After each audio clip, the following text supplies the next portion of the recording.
What was the initial conception? My understanding, as best I can recall, in late November or early December, Ken Chesbrough had written a memo about electors.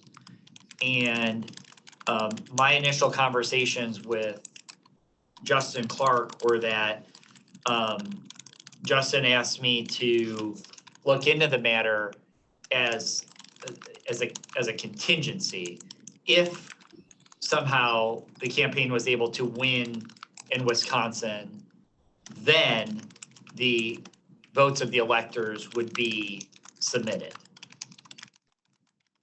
So I viewed it initially as a contingency exercise, and if X, then Y exercise. If Judge Troupas wins his litigation in Wisconsin, then these contingent electors should have voted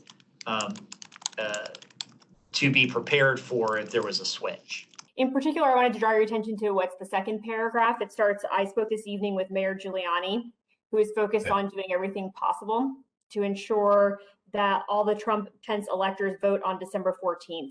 He is hopeful that the Georgia electors will go along with this strategy. You see that? I do. Yeah. What's your reaction to reading that statement? I mean, it's consistent with my understanding of who was driving the process. That was Mayor Giuliani and his team. When do you recall this idea of Trump electors meeting in states that he had lost to cast electoral votes first coming up? That would be privilege.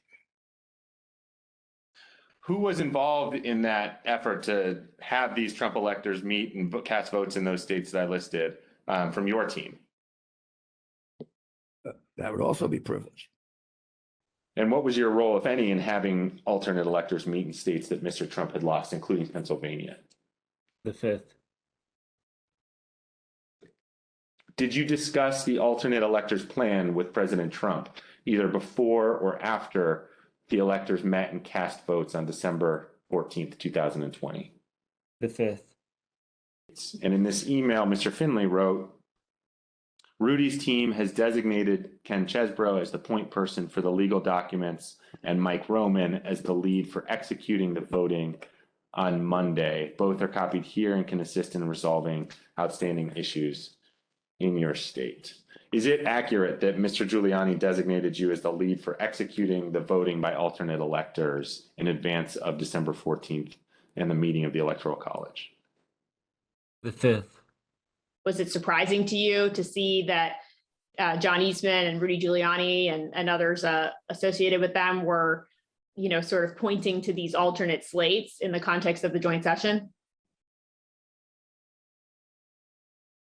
Once again, it depends on what you mean by surprising, right? So on the one hand, it seems like it was even a long shot when we were talking about it on December 7th or 8th, right? Like it was a long shot even then.